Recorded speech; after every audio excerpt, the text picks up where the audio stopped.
Good morning, students. Once again, we are back with the chapter on gravitation. That is our chapter number 10 from the 9th standard. And today we are going to be discussing the numericals which are given in the textbook so that we understand how to solve such type of the numericals. Okay, so the first exercise question which I am about to take, let me read it out first of all. How does the force of gravitation between two objects change when the distance between them is reduced to half? Okay, so now let's understand the question first. Force of attraction. Okay, force of attraction, we give it as G into capital M into small m divided by d square. Now, what are all these quantities? First of all, let us go through that, revise that once again. F is the force of attraction. Capital G, we call it as the gravitational constant. Capital M, this is the mass of one object. Small m, this is the mass of the another object. Okay. And what about D? D is the distance between the two. Okay. So let us say one force of attraction is this. So let's call this as F1. Now the question is asking us that what will happen to this F if the distance between them is reduced to half. Okay, that means if it is D over here, distance for this. Okay, distance is now D. Now the new distance is reduced to half, means it is going to become D by 2. Then what is going to be the new force? Okay, now this much idea we must be having that if this quantity is in denominator, if this is reduced, then what's going to happen to the force? Force is going to be increased. Now by how many times it is increasing? That is what we need to be finding out. So our new distance is D by 2. Let us remember that. Okay. Then F2. Okay. So new D is equal to D by 2. So F2. Okay, now we are going to frame another equation. F2 will be equal to now G into M divided by, now it's going to be D by 2 whole square. Okay, now let us simplify this. F2 will be equal to G into M divided by D square. Let's put this as 2 raised to 2, that is 4 over here in the numerator. Okay, so this D by 2, we are writing it as D square divided by 2 square. So 2 square will be 4, and that 4 we are taking it above to the numerator. Okay, so this is what is our new force. Now comparing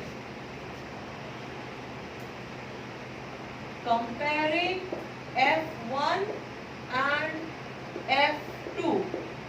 Okay, when we compare, now what's the method of comparison? We are going to find out their ratio. So when we do that, means F1 divided by F2. Let us formulate this equation now. On the right hand side, it's going to be G into M divided by D square. This is F1. Now this divided by F2. What is F2?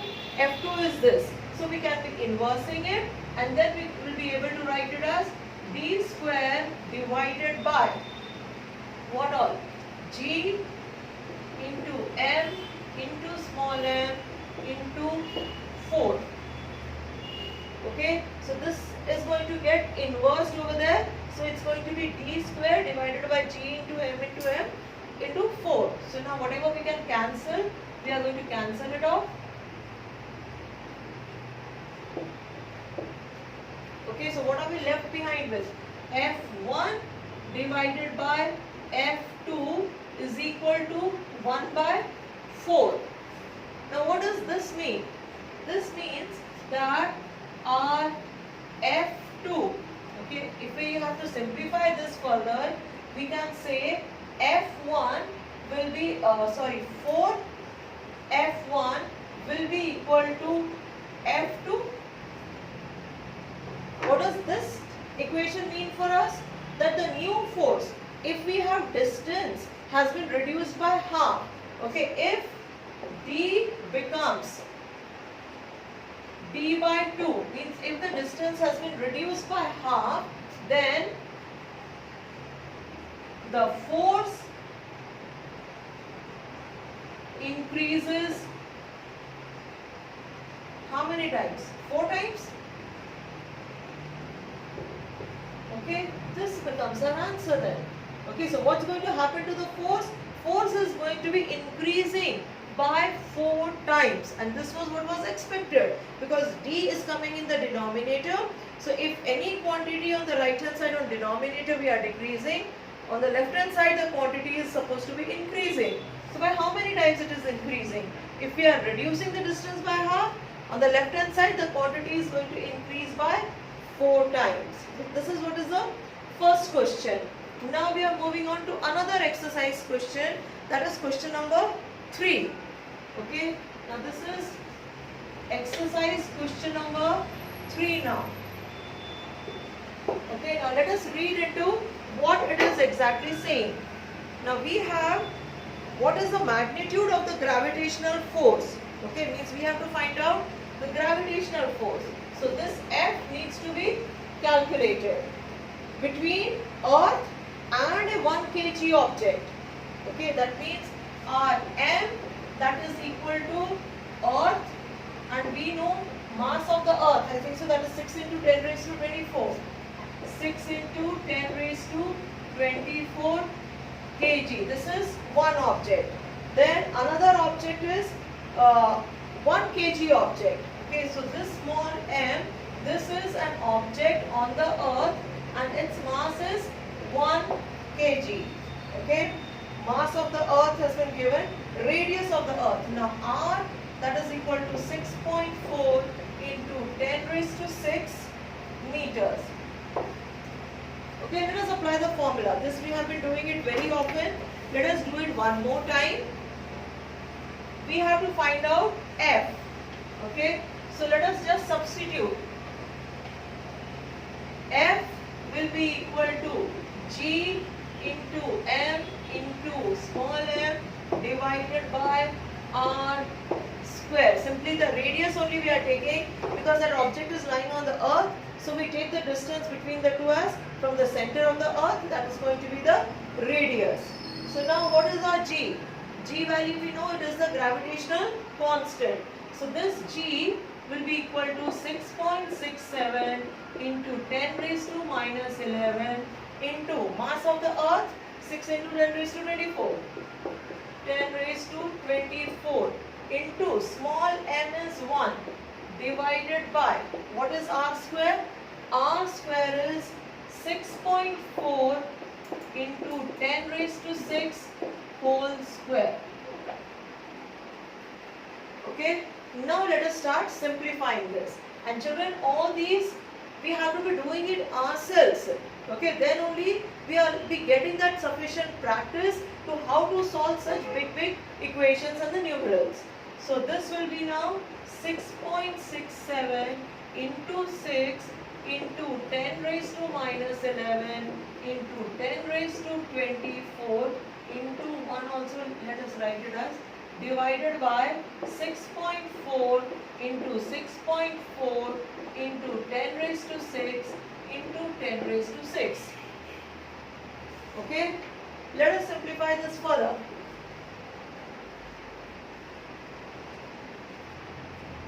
Alright, now F will be equal to 6.67 into 6 into, now we can simplify this, 10 raised to 24 minus 11. So 24 minus 11, that will be equal to 13.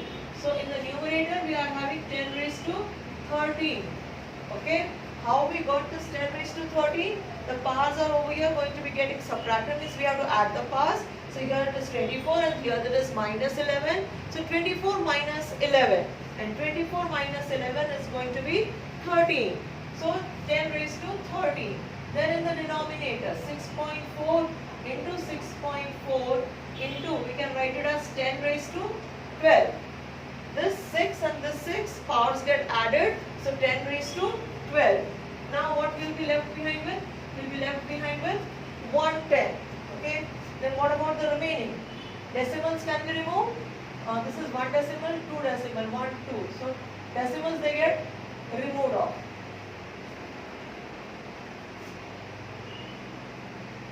Okay. So now 667 into, we can put it as 60 divided by, this is going to get completely cancelled off, 64 into 64. Now let us do this calculation quickly.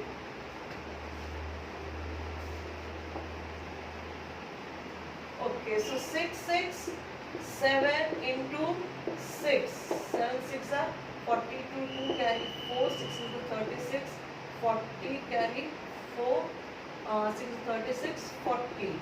So this is 40020 divided by 64 into 64. I think so it is 4096, but still since we are not sure, we are going to be doing this multiplication once again. So 64 into 64, 4 was a 16, 6 carry 1, 6 was a 24, 25, then this will be 6 was a 24, 4 carry 2, 6 is a 36, 37, 38. So 4096. 4096. Now let's carry out this division. 40020 divided by 4096. Okay, we cannot be having it one time. This is 40 and this is going to be 4. So 9 4s are 36. Let's have it as 9 times. So 9 6 are 54. 4 carry 5. 9 9s are 81 and 5 86. And 9 4s are 36. Okay, so this will be 6. 11 minus 6 will be 5. 9 minus 8 1. 9 minus 6 will be 3.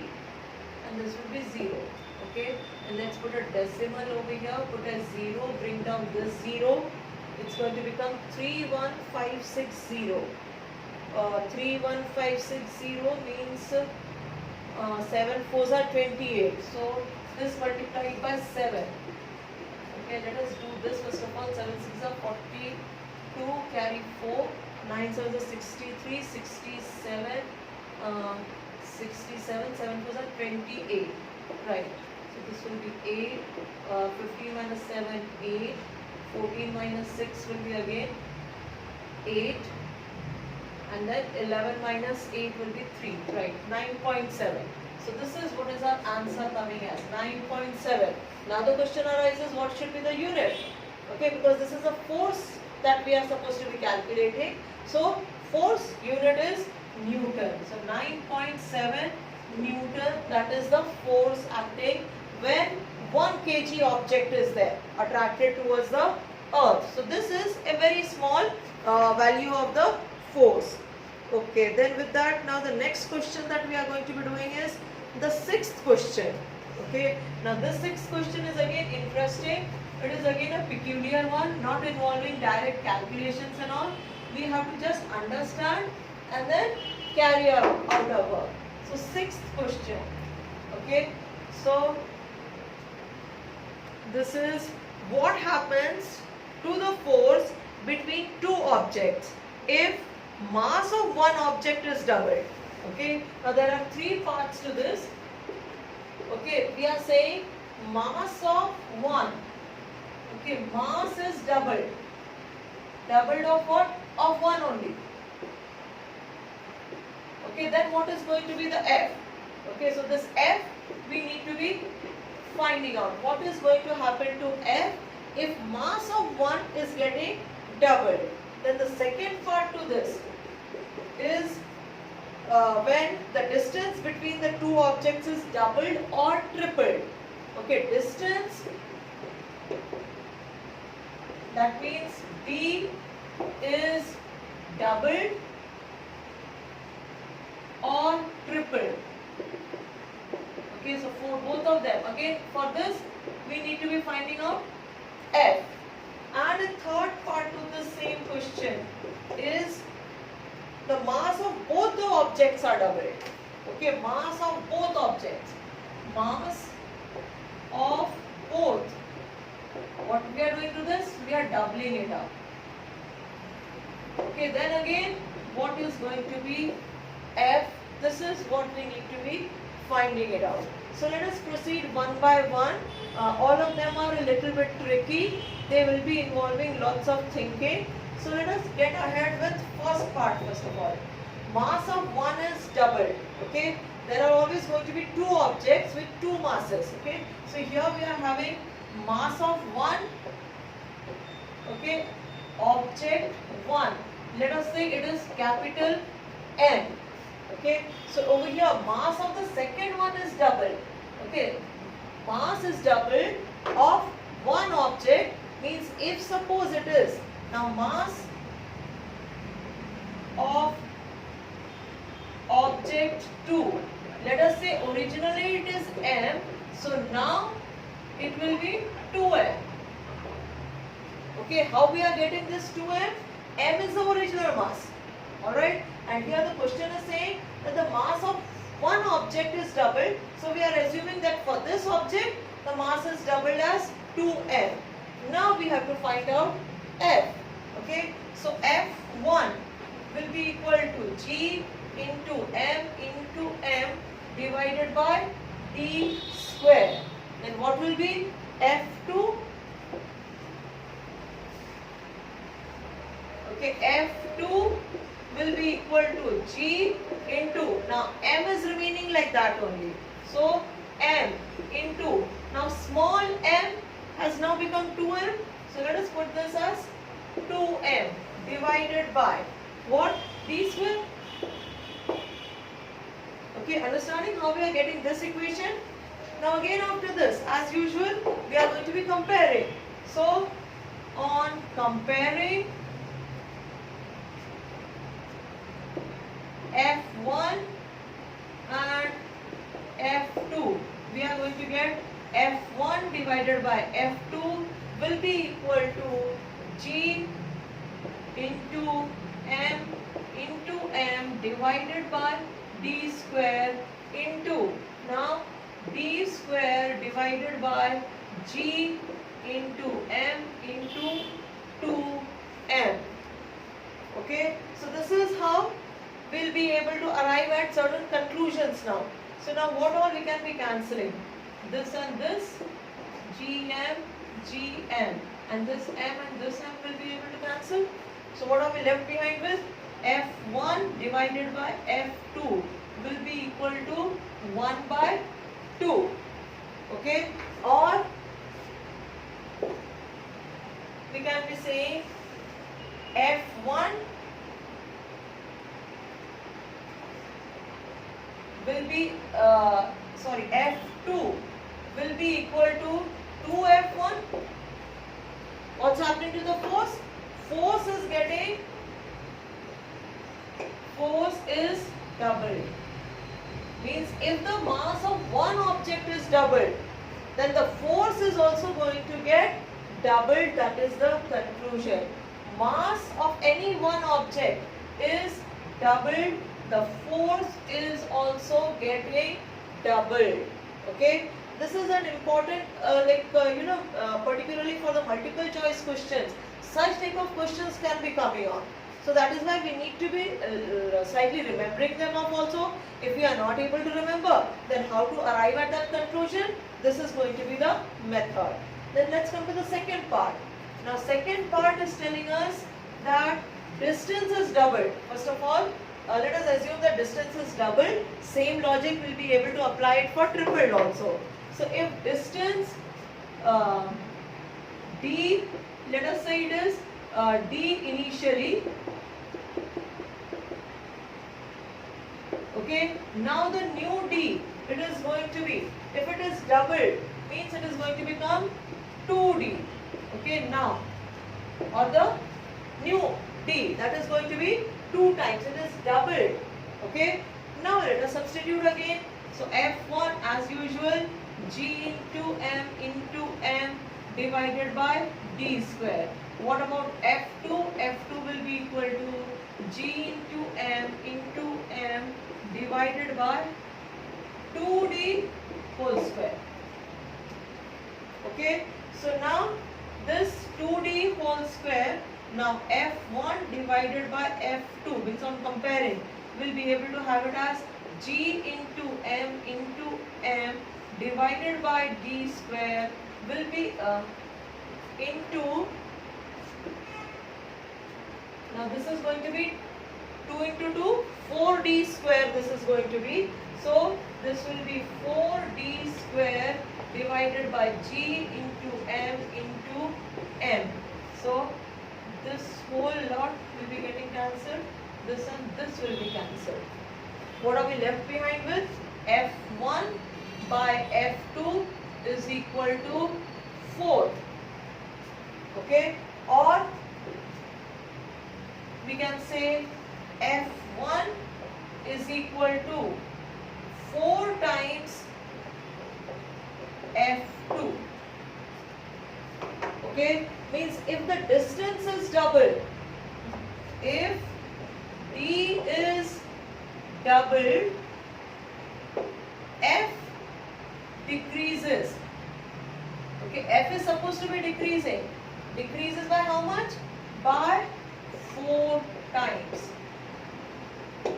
This is the important conclusion that we are able to have, because F1 is now becoming equal to 4 times of F2, or we can be saying that F2 will be equal to F1 by 4. Means it has decreased. Okay, the new force, F2 is supposed to be the new force. So this new force has decreased. By how much time? Means the original force we divided by 4. Means it has got decreased by 4 times.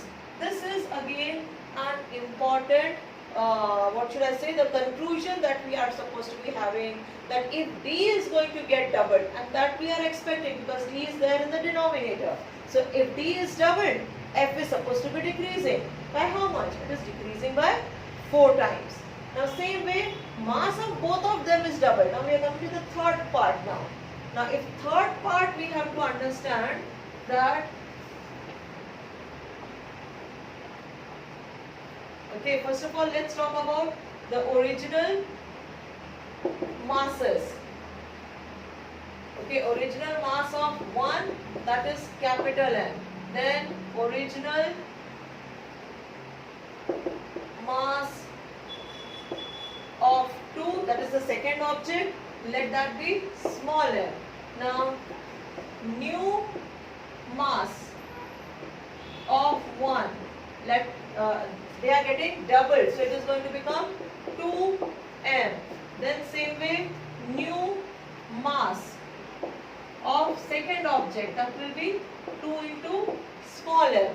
Now let us substitute this in our equation and then arrive at what is the exactly happening to the force now in this case when both the object masses are getting doubled. So as usual, our first F1, that is equal to G into M divided by D square. And what about F2? F2 will be G into 2M into 2M divided by D square. So again comparing. Okay, again comparing F1 divided by F2. F1 is G into M divided by D square into D square divided by G into 2 into M into 2 into small m. So how do we simplify? As usual, remove away what all common terms are present. So G, M, small m, D square. So F1 upon F2, we are left behind with 1 upon 4. Okay, so if the masses are getting doubled of both the two objects, alright, then 4F1 will be equal to F2. Okay, means now the force is getting multiplied by 4 times. So if masses are doubled, then F increases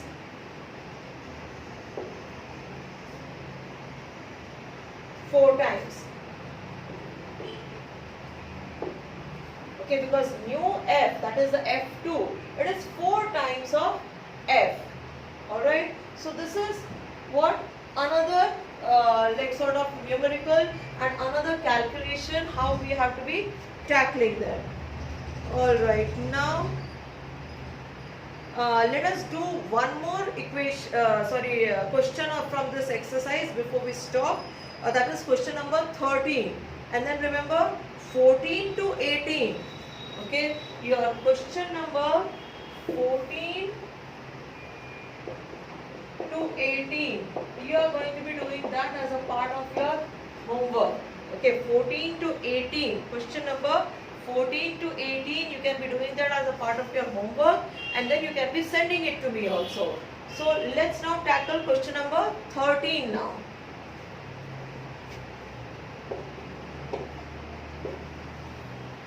Okay, before we conclude this chapter, let us do one more numerical. Okay, 14 to 18 is your homework. Okay, so let's have question number 13 now. A ball is thrown vertically upwards. Okay, ball is thrown vertically upwards, and any object which is going vertically upwards means we have to understand that it is going against the gravity. Means that acceleration due to gravity is going to be minus. Okay, then velocity is 49 meters per second. Means its u is 49 meters per second. That is how it is thrown up. Okay, now when it is thrown up means it is going with this velocity, but when it reaches a particular height, after that it is going to be dropping down. Means its final velocity means v, it is going to become 0. Okay, final velocity, once it becomes 0, then it is going to start its downward journey. Okay, then we have to calculate the height to which it rises. Okay, two things we need to be calculating. Means this s we need to be calculating, means how much high it is going to be going. And then second thing, the time taken to return to earth. Okay, second thing we need to calculate is time taken to return. Return means return back to earth. This is again a second quantity that we need to be finding the answer for. And here we know that g is going to be equal to 9.8 meters per second square. Okay, now this knowledge is what we are going to be utilizing. This is the only data that is regarding the initial velocity has been given, and we have to find out s and the time taken. So here if we have to find out s, remember we are having 3 equations of motion. Let us see which one we will be able to apply. Okay, now first equation is v equal to u plus at. Second equation, that is s is equal to ut plus half at square.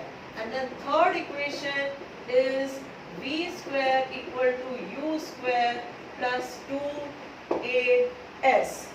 Okay, now here remember a we are going to substitute it by g, that is the acceleration due to gravity. Now what all quantities are present? I think so we know that very well. V is the final velocity, u is the initial velocity, t is the time taken, and a, as I said, it is going to be the acceleration due to gravity, that is g. And what about this s? S is going to be the displacement. Now if we have to find out displacement, then one will not be able to utilize.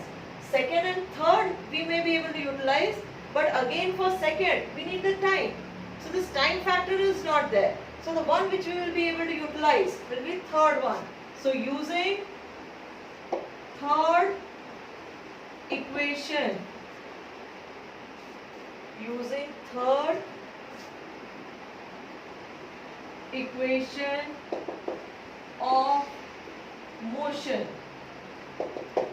Okay, we are having v square equal to u square plus 2as. Alright, so here v square, we know it is going to be 0, will be equal to, now this u is 49, so 49 into, or 49 square plus 2 into 9.8 into s. Okay, and here remember that this quantity we are going to be taking it as minus. Okay, why? Because the ball is being thrown vertically upwards, it's going against the gravity. So here now let's put this to the other side, and simultaneously we are going to find out what is 49 square. 49 square, 49 into 49, 9 and 81, carry 8 into 36, 36 and 8 will be 44. Okay, then into the 36, carry 3, 16, 19. Okay, so 1, 0, then 1, 10, 14, 2401. Alright, so now minus 2401 will be equal to minus, now 9.8 into 2, 8 to the 16, 6 carry 1, 9 to the 18 and 1, 19. So 19.6 s. Okay, now let's have the value of s. So therefore now s will be equal to minus 2401 divided by minus 19.6. Okay, are we going correctly? So this and this will be cancelled, and this if I have to remove, I am going to put 1 0 over here. So 24010 divided by 196. This is what we are going to calculate. 24010 divided by 196. 1 time 196. 10 minus 6, 4. 13 minus 9 will be again 4. Then bring down this, it becomes 1. So 2 times it will be able to go. 6 2s are 12, 2 carry 1, 9 2s are 18 and 1, 19, carry 1, 2 1s are 2 and 1, 3. Okay, so 11 minus 2, 9. 13 minus 9, 4. Okay, and then bring down this 0. So 490. 490 is going to be still 122, it's 2 only. So again it is going to be 392. Okay, so 10 minus 2 will be 8. This will be what? 8. 18 minus 9 will be 9. Okay, let's put a decimal, let's put a 0, bring down this 0, it becomes 980. 196 and 980. 6 5s are 30, 0 is coming. So 196 into 5, let's do 6 5s are 30, 0, carry 3, 45, 48, 980 we are getting it as. So 122.5. Okay, so our S is equal to 122.5, and what? S is displacement. Displacement is going to be measured in meters. So this becomes our one answer. Then the second was, we have to find out the time. Okay, now for time we can be utilizing this also, we can be utilizing this also. Since this is looking like much more easier, let us utilize this one, first equation. So for the second part, okay, this we did for the first part. Now for the second part, using first equation of motion. Okay, we get it as V is equal to U plus A T. Now V is 0, U was 49 plus A is 9.8. Remember, it is minus 9.8. then into T. Okay, so now this will be minus 49 will be equal to minus 9.8 into T, and therefore T will be equal to 49 divided by 9.8. Okay, 49 divided by 9.8. Let us remove of this, and 98. 8 5s are 40. Okay, 98 into 5. 8 5s are 40. 0 carry 4. 9 5s are 45. 49. 490 we are getting. So this is 1 time and this is 5 time. So this is coming as 5 seconds. Okay. But read the question properly, children, over here. The question is saying that we don't have to find out the time it is taking to reach that particular height. It is suggested that we have to find out the time which is taken to come back onto the earth. Okay, so if it is taking to reach this much height, if it is taking 5 seconds, then it is going to be taking 5 seconds more to be coming down. So therefore total time taken. Okay, so time taken to return, this will be equal to 5 seconds plus 5 seconds, and that will be 10 seconds. So this becomes our actual T. Okay, so that's about this question, children. Now the remaining question which I am saying for the exercise which is to be done at home, 14 to 18, they are more or less of the same type. Just go through them properly, you will be able to understand that. Okay, and with that we have come to the end of this chapter, that is gravitation. Now the leftover part which is there, another video is going to be following of that. We are talking about the thrust and the pressure, and then what do we mean by buoyancy. That we are going to be uploading another video of that. Thank you so much.